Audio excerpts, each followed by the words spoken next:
aquela concepção daquele colono, que com muito orgulho sou filho de colono, lá da colônia, que tinha a concepção, tu tem que ir para a cidade, porque tu precisa estudar para ser alguém na vida. Então, jovem, pensando, o que é ser alguém na vida? O que de fato estudar? Estudar o quê? Estudar para quê? O que o futuro me espera? Quando da minha infância, eu tinha um problema muito grande de dicção, que eu era uma criança com gagueira. Não acredito. Eu era gago. Até de vez em quando a gente dá uma... Ah, não mais, na hora... E talvez essa gagueira, ela fez com que eu fosse um pouquinho inibido e não dialogasse muito com as pessoas. Uma das piores coisas dentro de uma sociedade é o fanatismo. E o fanatismo em diversas esferas, desde o fanatismo cultural, o fanatismo religioso, o fanatismo político. E, infelizmente vivemos uma era de fanatismos, né? Nós vivemos numa era de polarização, de extremismo, aonde não tem espaço para o conhecimento.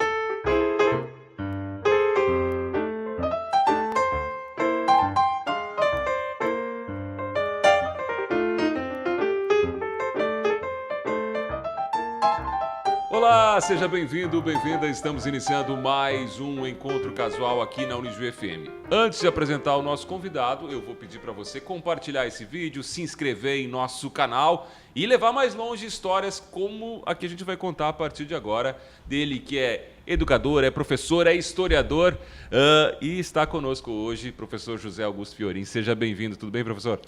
Tudo bem, Douglas? Dizer que é uma satisfação muito grande ter a oportunidade de estar aqui na Unijuí FM, com esse formato maravilhoso e que dá a oportunidade que a gente possa chegar até a nossa comunidade fazendo um papo legal e principalmente com o encontro casual. Pois é, vamos voltar no tempo, porque é assim que começa o encontro casual. O professor Fiorin já tinha essa veia de educador, de comunicação, já dava indícios disso lá na infância? Infância que foi passada onde, professor? Eu costumo dizer que a minha história começa antes mesmo da minha existência. E a minha história ela vem se confundir também com aqueles meus antecessores. Como bisneto de imigrante italiano que se localiza na Picada da Conceição, que é a primeira estrada que vai ser feita no futuro município de Juí, que liga Cruz Alta a Santo Ângelo, e esses imigrantes chegam, entre os quais o meu bisavô pequenino. E a partir daí se estabelecem nesta comunidade. E posteriormente eu sou a terceira geração desses italianos que são radicados ali na Picada da Conceição, hoje o distrito de Barreiro. Então costumo dizer, tudo Douglas, começou ali mesmo, começa nesse espaço. Eu tenho a história, a minha história e depois, evidentemente, toda a minha formação acadêmica, a minha construção profissional com base na história, mas justamente por conta de uma construção que tem uma correlação muito grande com o Ijuí que surgia.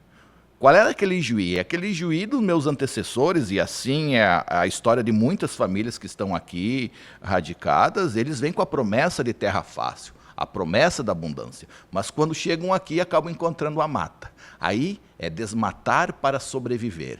A partir daí, a própria história de Ijuí se desenvolve, se transforma e, consequentemente, a história das gerações posteriores, elas se transformam para que todo o processo agrícola passe por uma transição com uma sociedade industrial, com a colmeia do trabalho, que Juí acaba sendo designada assim, mas fundamentalmente com um sistema agropastoril muito forte, uma agricultura e uma pecuária muito forte. E eu venho dessas comunidades do interior, para que no final da década de 70 eu surgisse ao mundo. Então eu costumo dizer que a minha história é uma história ligada com a história de Juí. E é nesse sentido que venho de uma família de pequenos agricultores e que, entenda-se bem, que aquela concepção daquele colono, que com muito orgulho sou filho de colono, lá da colônia, que tinha a concepção, tu tem que ir para a cidade, porque tu precisa estudar para ser alguém na vida. Então, jovem, pensando, o que é ser alguém na vida? O que de fato estudar? Estudar o quê? Estudar para quê? O que o futuro me espera? Serão indagações. E a questão do colono, né? Como é realmente esse original, né? Esse tem muito valor, porque era uma outra época de um trabalho que eu acho que não se tem ideia hoje. A nova geração de trabalhadores rurais não tem ideia do que é o trabalho rural dessa época, né? Agora, crescia ouvindo histórias, era uma daquelas crianças que parava para conversar com o avô, com a avó, enfim, essa geração, aproveitar o conhecimento dessa geração que vinha de fora, chegava com tantos sonhos e promessas aqui? É uma característica peculiar que eu trazia desde a minha infância, sempre escutando a orientação de que se aproxima dos mais velhos, observe os mais velhos, escute os mais velhos e tudo aquilo que eles têm a dizer sobre a experiência, sobre a vivência, sobre a concepção de mundo, que a partir daí tu também vai aprender. E automaticamente fui aprendendo que o mundo letrado é um mundo importante, sim. A erudição, o conhecimento, a cátedra, mas nada talvez tenha mais significância do que as coisas que a vida ensina. E às vezes aquele indivíduo, embora não letrado, mas com uma vivência de mundo e a possibilidade de conviver, e assim foi com o meu avô, por exemplo, deu a oportunidade de um senhor que era analfabeto, mas tinha uma noção e uma vivência de mundo que muitos pseudodoutores possuíam, porque entendia da dinâmica e da realidade de um determinado contexto social. E a partir daí, convivi no meio de uma sociedade que tinha uma agricultura tradicional, uma agricultura braçal, que passa a se transformar com um processo de modernização. E é justamente nesse processo de modernização que, paralelamente, começa a ocorrer o êxodo rural.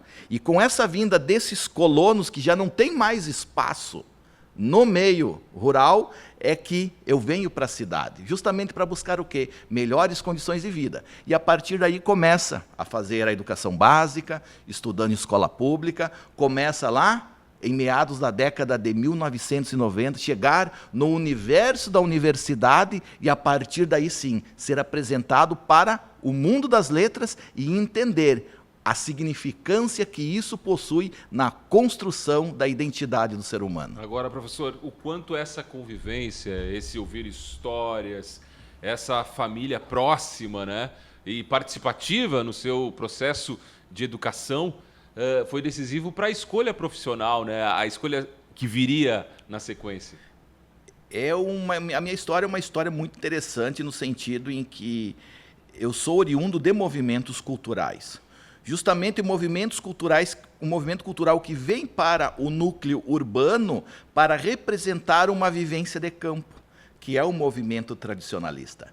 E a partir daí da minha convivência no movimento tradicionalista, que ele não é só um movimento que visa representar o passado, mas quem está lá dentro automaticamente tem uma formação ideológica muito forte para compreender os princípios, os valores pelo qual esse movimento está enraizado.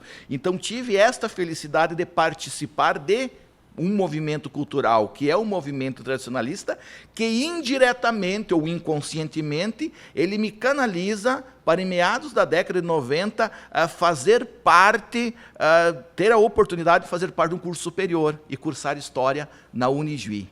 Talvez, naquele momento, não tivéssemos a dimensão, de fato, do que é ser um docente. Talvez naquele momento muito mais a utopia daquele jovem sonhador de compreender a história, de tentar viver através da pesquisa e da publicação, fosse maior do que ser o docente, mera utopia. Mas depois, com a oportunidade que no transcurso da minha história eu acabo possuindo pelos diversos espaços educacionais no qual eu transitei, fui compreendendo o significado que tem dentro de uma sociedade do que é ser educador. Agora, como disse Galeano, né, a utopia serve para a gente caminhar naquela direção. O senhor caminhou nessa direção. Teve alguma decepção com o curso, assim? Ou era realmente, é isso, eu nem sei por que estou aqui, mas estou no lugar certo? Eu costumo dizer que eu sou um privilegiado. A vida me deu talvez muito mais do que eu merecia. E a oportunidade de aprender não só na formalidade, mas na informalidade, aquele currículo informal, que dá a dimensão da grandeza.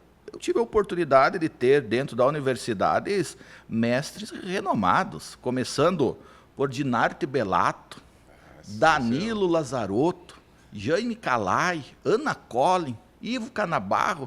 São pessoas assim, com um currículo e com uma história impecável dentro... Respaldo nacional. Exato. Né? E aquele jovem que que lia, por exemplo, a história do Rio Grande do Sul, do Danilo Lazarotto, e de repente estava ali sendo um aluno deste professor, representava muito. Mas, como é que era a sensação? Mas por outro lado, exatamente, Douglas, tinha uma necessidade muito grande de não decepcionar. O acesso à informação, vejam só, é meados da década de 90, recém está começando um processo de informatização, a própria rede mundial de computadores, a internet, ela não tem essa massiva amplitude como tem hoje. Na meados da década de 80 era a maquininha de escrever ainda. Curso de datilografia no Senac. Datilografia, a biblioteca pública, a biblioteca da universidade, aonde víamos buscar os livros, fazer as pesquisas, buscar a leitura, buscar um entendimento. E estar à frente desses renomados mestres nos dava a dimensão, então, enquanto jovem, de tentar aproveitar o máximo possível, questionar o máximo possível, porque sabia que para aquele jovem que veio lá do interior, talvez seria a única oportunidade de emancipação humana através do conhecimento. E, consequentemente, a valoração financeira de poder fazer o quê? Organizar a sua família, ter a sua subsistência e conseguir trilhando o seu caminho. Então, estar na universidade nada mais foi do que um divisor de águas. O universo da universidade proporcionou esta emancipação humana, este entendimento, as bases iniciais do entendimento de sujeito e de sociedade, que posteriormente, após constituir-se professor, nós acabamos tendo a dimensão e a importância que é. E tudo se transforma através do conhecimento. A importância do conhecer, a importância do saber, e mais do que tudo isso, as oportunidades que a vida dá para os sujeitos, elas são fundamentais, porque a partir daí é que nós constituímos a ocupar espaços nos distintos segmentos da sociedade para, sim, constituir a nossa vivência. Professor, como é fundamental a educação, também é fundamental aqui que o convidado nos mostre um pouquinho do gosto musical dele. E eu vou pedir para o senhor anunciar as duas primeiras do Encontro Casual aqui. O que a gente ouve nesse começo de programa? Talvez essas duas primeiras músicas, elas representam bem esse contexto que eu dialogava com você, Douglas. A primeira delas é uma música que, vindo lá do universo do interior, era escutado muito, de César Passarinho, Guri.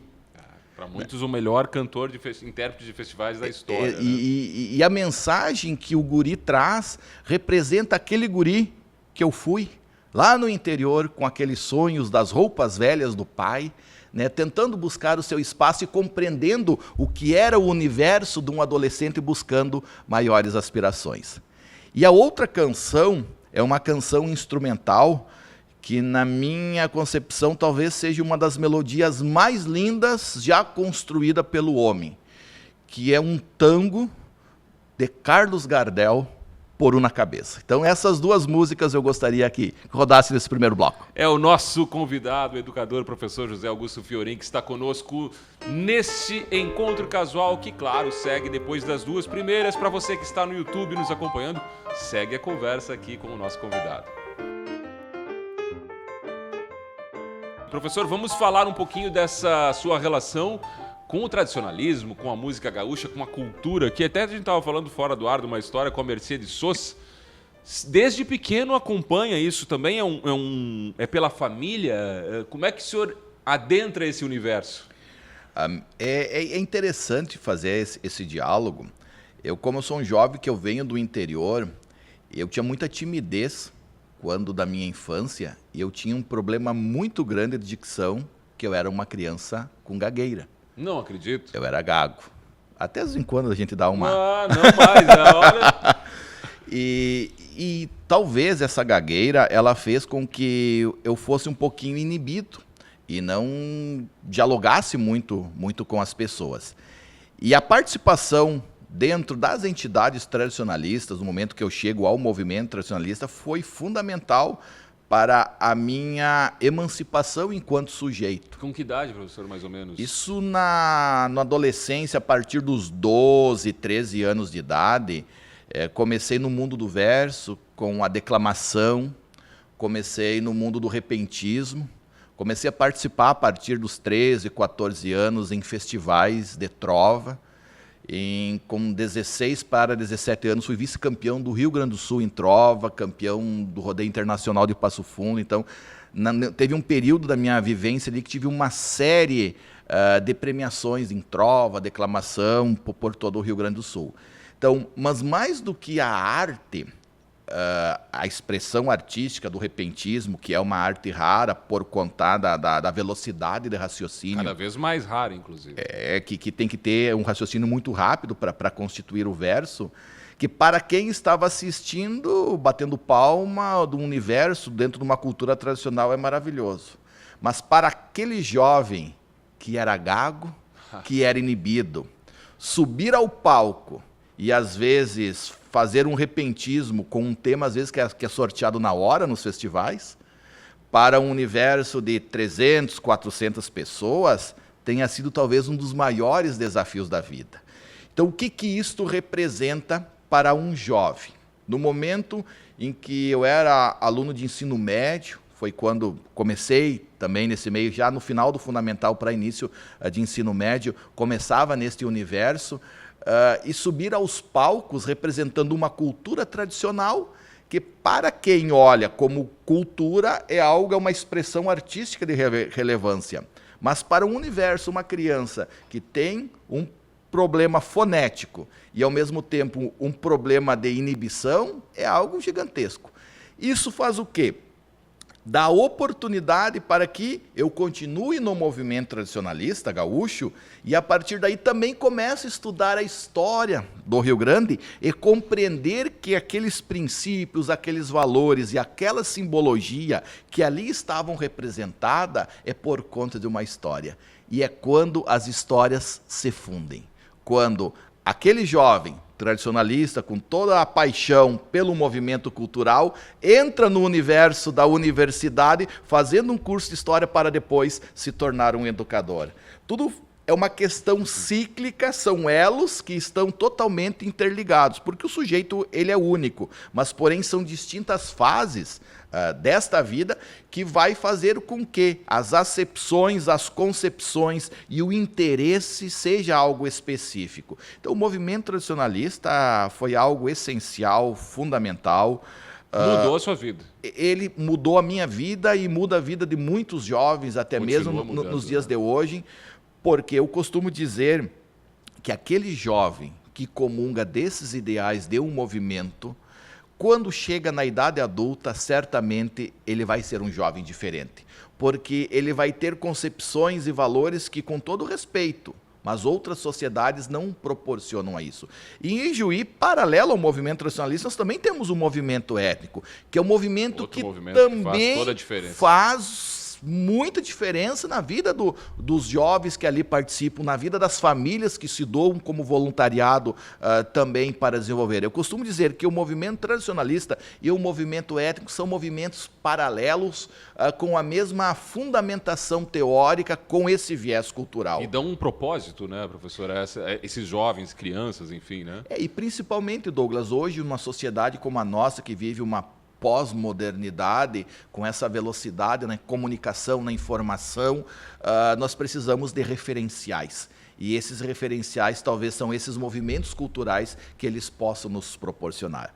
Então, o movimento tradicionalista ele é um divisor de águas, no sentido que ele é a afirmação da identidade de um jovem que tem uma origem lá histórica com a sua família, mas que tem esses estudos e a partir daí começo no mundo do verso. Com 16 anos de idade, lanço o meu primeiro livro, 16 anos, um livro de poesias chamado No Lombo Chucro do Verso. Então, para mim, puxa vida, um menino que até 3, 4 anos antes tinha problemas de inibição. Lembra da primeira vez do palco, professor? Até para superar essa do nervosismo, eu imagino... Estou me colocando no seu lugar aqui, com algum problema para falar e tendo que encarar um público, um palco. A gente sabe que não é fácil, né? Eu lembro, foi lá por 1992, em Uruguaiana. Na época era o FEGART, Festival Gaúcho de Arte e Tradição, era uma macro-regional, hoje chamam de interregional do ENARTE, mas era a macro-regional do FEGART. Em Uruguaiana, fazendo versos no mesmo palco da Califórnia. Pois é. Então aí você, Foi o que eu pensei. aí você pensa a responsabilidade. Mas internamente o que eu pensava comigo? Se eu cheguei até aqui, é porque algo de bom existe. Então eu preciso também dar o meu melhor, me concentrar, estar centrado.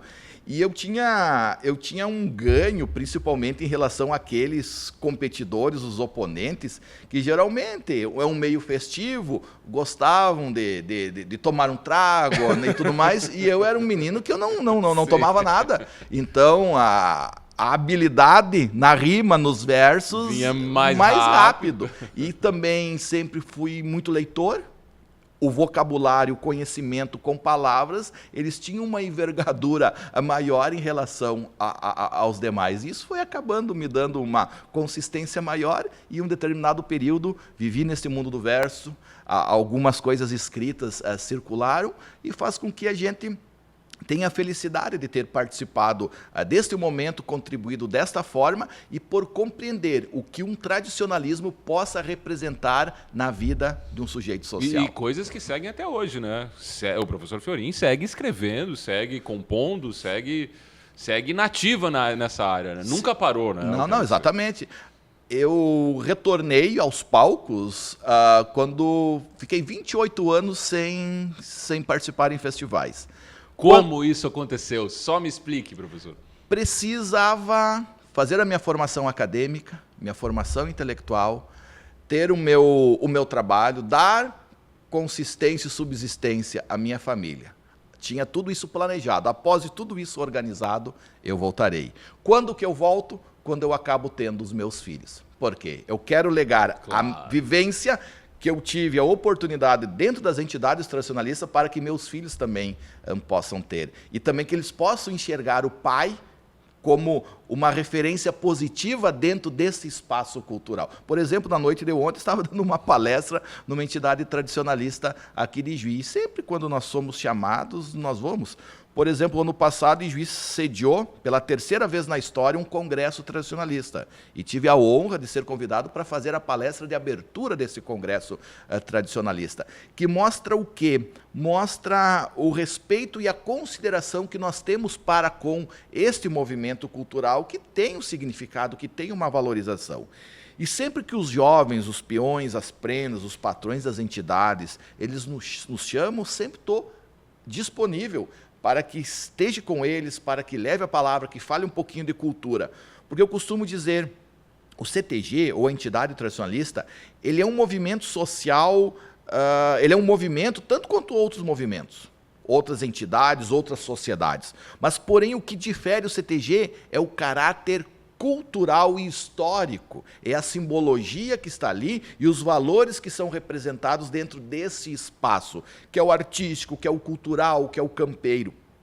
E isso faz com que muitos desses jovens, que embora tenham um sentimento, mas são jovens que vivem no núcleo urbano, que não tiveram a possibilidade de uma vivência de campo, de uma vivência interior, que é justamente isso que o movimento tenta representar, um passado num outro contexto de sociedade. Uma das minhas pesquisas, Douglas, é justamente sobre isso, é do gaúcho ao tradicionalista. Se tornou um livro, Imagem, Identidade e Representação. Como o tradicionalista do século XX se apega no gaúcho simbólico, lá do século XVIII, XIX, numa outra sociedade, não é a sociedade da pecuária, mas é uma sociedade industrial, num outro espaço territorial e dá um novo sentido e um novo significado para aqueles pressupostos vividos lá no campo. E que a partir de hoje, principalmente com uma mundialização da cultura, ele vai para outros rumos, é uma temática extremamente importante para se refletir. E que segue, né? É impressionante como passa de geração em geração.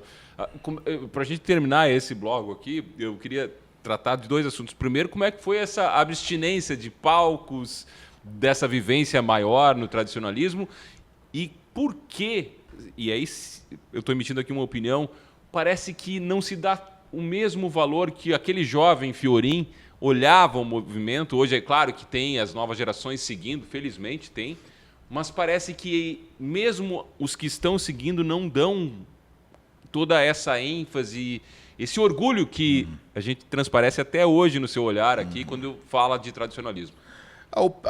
A primeira resposta é essa abstinência, ela não é uma abstinência total, embora não subíamos aos palcos, mas sempre estávamos escrevendo. Porque não tem como parar quem tem a sentimentalidade poética e essa vertente, eu costumo dizer que a mente do poeta é igual uma vertente, quanto tu mais tira, mais vem.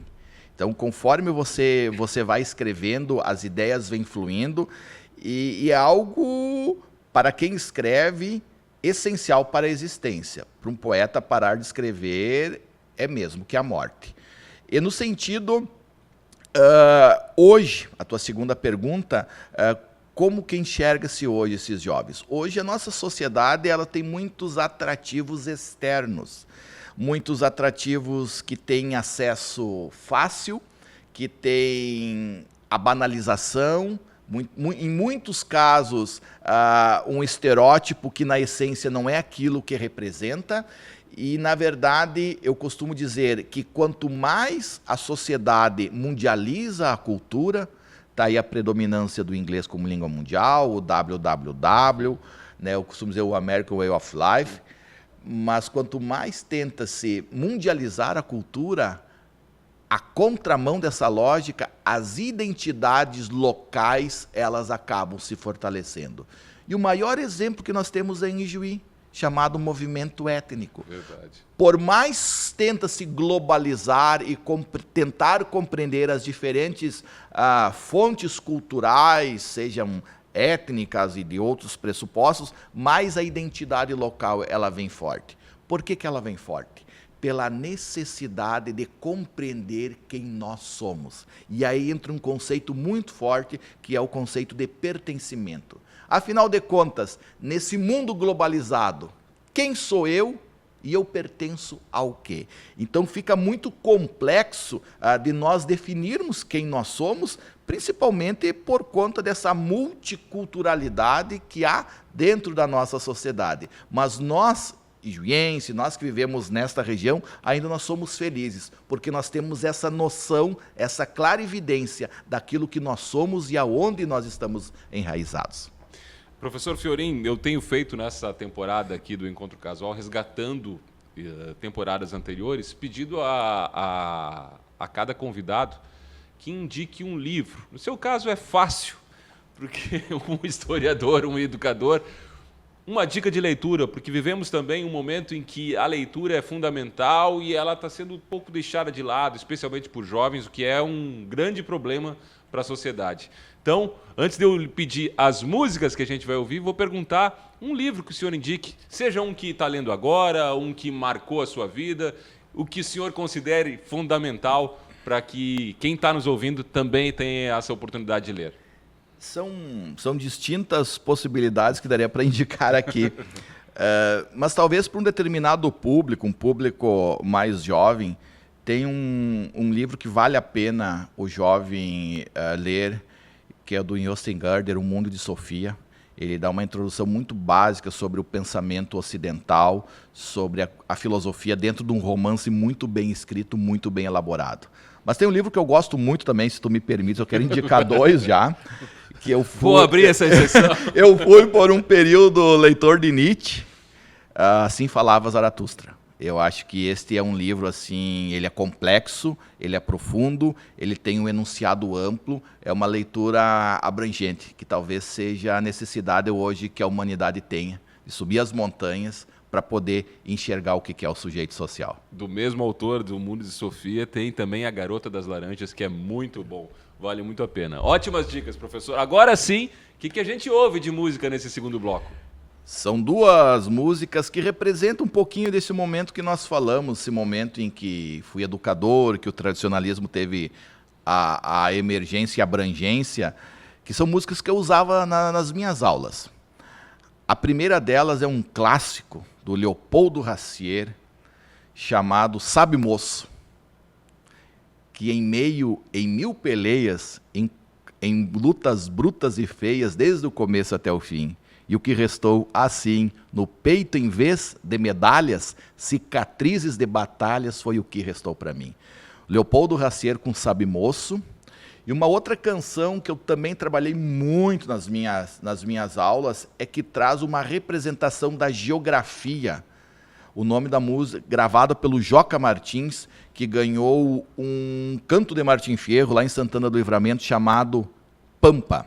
A Pampa é um país com 3 bandeiras, que trata do gaúcho rio-grandense, do gaúcho uruguaio e do gaúcho platino nessa representação poética, aonde ele trata nessa canção que as fronteiras são impostas pela guerra, porque o tipo social predominante destas 3 repúblicas é o mesmo tipo, é o tipo social do gaúcho. Muito bem, é o nosso convidado aqui, José Augusto Fiorin, falando sobre música, sobre os livros e sobre muitos outros assuntos que virão também agora no próximo bloco. Fique ligado com a gente faz um intervalo, depois voltamos aqui com o Encontro Casual da Unijuí FM.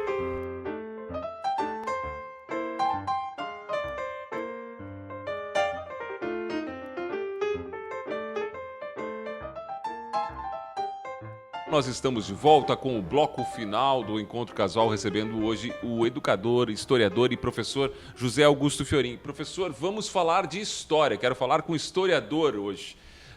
A história tem sido, nesses tempos de hoje, muito revisitada, recontada, e aí cada um puxando para um lado, e aí estou falando de questões políticas, esquerda, direita, essa polarização, às vezes, e aí estou omitindo a opinião burra que vivemos. Isso é prejudicial para a história? E como um historiador vê essa polarização, usando, às vezes, a história para recontar as vivências de um povo ou de alguma situação? A história, por si só, ela é maravilhosa. Ela é elemento constituinte daquilo que nós somos hoje. A maior problemática vem nas interpretações que se dá para determinados episódios e determinadas circunstâncias históricas. Porque essa interpretação, ela vem do ser humano, do sujeito. E o sujeito, por ser produto de um determinado meio social e por ter uma influência ideológica através disso, ele vai cometer determinadas interpretações aliadas de acordo com aquilo que ele acredita. Então, nós temos que compreender que, muitas vezes, esta forma de analisar e de interpretar, ela provém justamente de pessoas que tiveram uma determinada formação acadêmica e convivem em um determinado meio intelectual que leve a pensar isso. Só que a pessoa tem que fazer o quê? Tem que buscar o contraditório. Tem que ler Marx, mas tem que ler Adam Smith, né? Tem que ler Keynes, tem que ler Engels, para compreender as representações também que o contraditório vai determinar.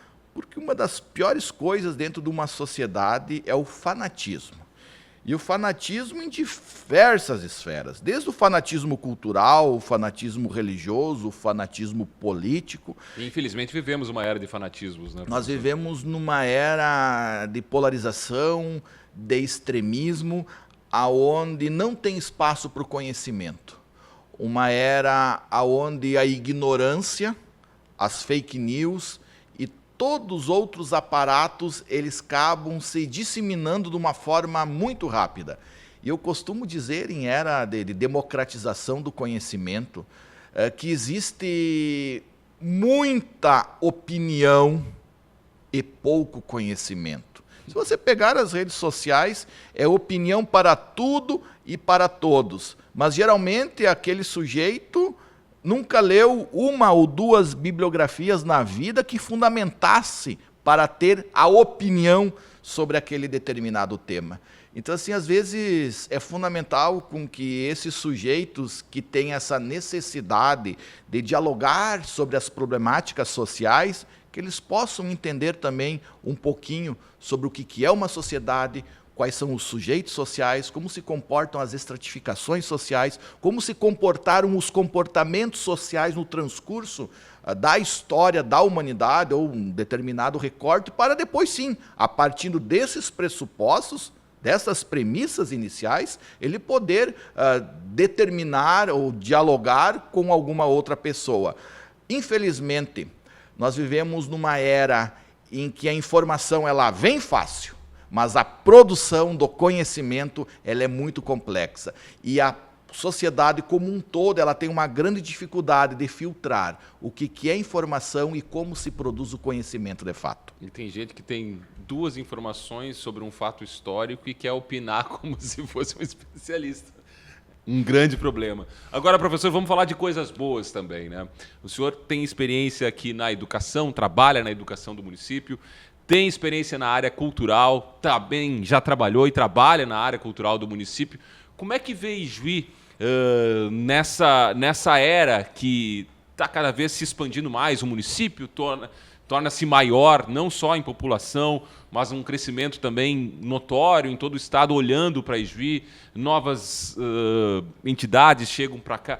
Como é que Ijuí aparece nesse cenário, usando esses 2 predicados aí, a educação e a cultura, como elementos para o desenvolvimento? Talvez o padre Antônio Kuber, quando lá em 1896, lá nas margens do Rio Uruguai, o livro dele descrevia sobre a Babel do Novo Mundo, talvez ele não tinha a dimensão da transformação que nesses mais de 130 anos Ijuí pudesse possuir. Estava profetizando. Eu costumo dizer, Douglas, que a base fundamental desse desenvolvimento chama-se trabalho. A nossa sociedade e as várias gerações que aqui estiveram e aqueles outros que acabam chegando em Ijuí, porque Ijuí cresce muito, eles têm no trabalho a pilastra fundamental para o desenvolvimento pessoal, familiar e, consequentemente, o desenvolvimento do município. Nós somos polos em distintos segmentos, temos aí a educação, a saúde, temos esse grande produto cultural que é o produto étnico que comunidade nenhuma possui. Nós somos uma terra de cultura, sim. E o Martin Fischer, lá na década de 70, quando ele escrevia as etnias diferenciadas na formação de Ijuí, e depois Ijuí torna-se a terra das culturas diversificadas, com base também nesse escrito do Martin Fischer, e que hoje é a capital nacional e mundial das etnias, mas por conta desse produto cultural. Então nós somos, sim, um polo de cultura.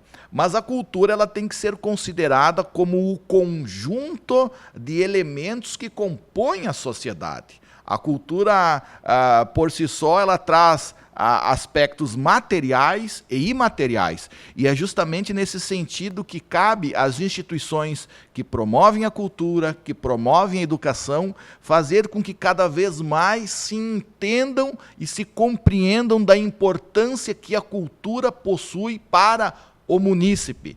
E para que nós possamos demonstrar ainda mais, né, esse cabedal cultural que há em Ijuí. Tudo isso porque nenhuma comunidade teve a formação histórica que Ijuí tem a partir de 1890. O fato de vir colonos das colônias velhas já com essa habilidade no manuseio com a terra e depois nos anos posteriores chegar outros imigrantes de outras localidades, fizeram com que esse processo de miscigenação e ao mesmo tempo de aculturação desenvolvesse um tipo social diferenciado que é o ijuiense. E esse ijuiense tem essas bases culturais muito fortes. E no momento que torna-se polo, e que tem esses predicados, essas referências, evidentemente que o comercial, que o industrial e que a prestação de serviço caminham unilateralmente com a educação, com a saúde e com a cultura. São tudo faces do mesmo processo, mas que cada vez mais faz Ijuí essa grande referência no estado do Rio Grande do Sul, fundamentalmente por conta do trabalho de todos que aqui estiveram e de todos aqueles que estão hoje promovendo cada vez mais o nosso querido Ijuí. Pois é. Professor, chegou a hora do segundo momento mais difícil do programa, que é o quadro existencial. Aqui, perguntas complexas com respostas curtas. Vamos fazer? Vamos lá, né? Começando com qual é o maior sonho atual do professor José Augusto Fiorin?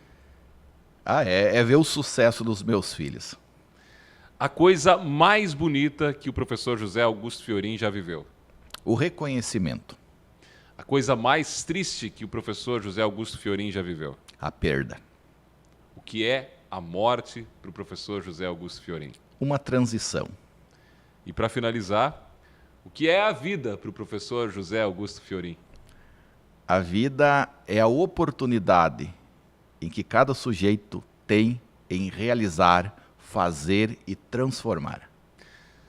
Como o nosso convidado tem feito ao longo da sua trajetória, a gente pôde ver aqui, uma transformação através do seu conhecimento, da sua bagagem, da sua entrega e paixão para cada vivência que ele teve. Então, professor, com toda a sinceridade aqui, um parabéns pelo seu trabalho.